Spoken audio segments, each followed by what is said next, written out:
তো hello guys, এখন বাজে সকাল 8টা আর ঘরে একটাও বাজার নাই। আর এই মহারাজাকে দেখা এখন ঘুমিয়ে আছে।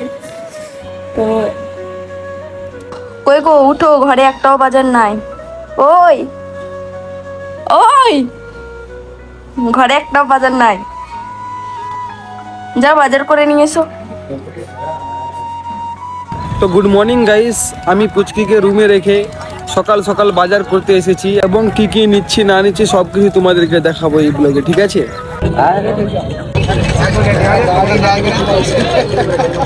দেখতে পাচ্ছ এইদিকের বেগুন, এখন আমরা বেগুন নিলাম।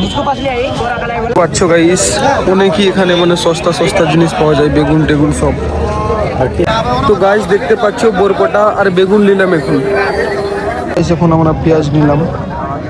তো গাইস এখন বাজার করে রুমে যাচ্ছি, ঠিক আছে? তো গাইস বাজার করে ফাইনালি রুমে চলে আসলাম। পুচকি কি করছো? হ্যাঁ, কি রুটি বানাচ্ছো? দেখো বাজার করে নিয়ে আসলাম। কি কি বাজার করে নিয়ে আসলে? তুমি নিজে চেক করে নাও কি কি নিয়ে এসেছি। ওয়াও, পালং শাক আমার ফেভারিট। আর কি আছে দেখো, আর অনেক কিছু আছে।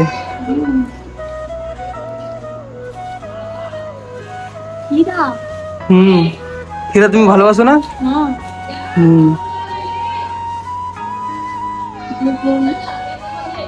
এগুলো কি? এগুলো তো বরবটি। হ্যাঁ, বরবটি। আর এগুলো কি আছে? এগুলো পেঁয়াজ আছে, আর এগুলো বরবটি। বরবটি খাও? হ্যাঁ। কিরকম বানাতে পারবে তো? হ্যাঁ, এদিকে দেখ, বানাতে পারবি? হ্যাঁ। রুটি জ্বলে গেল মনের কথা বলতে বলতে। তো গাইস আমাদের ডেলি ব্লগগুলো আপনাদেরকে কেমন লাগে? যদি ভালো লেগে থাকে তো অবশ্যই লাইক, কমেন্ট, ফলো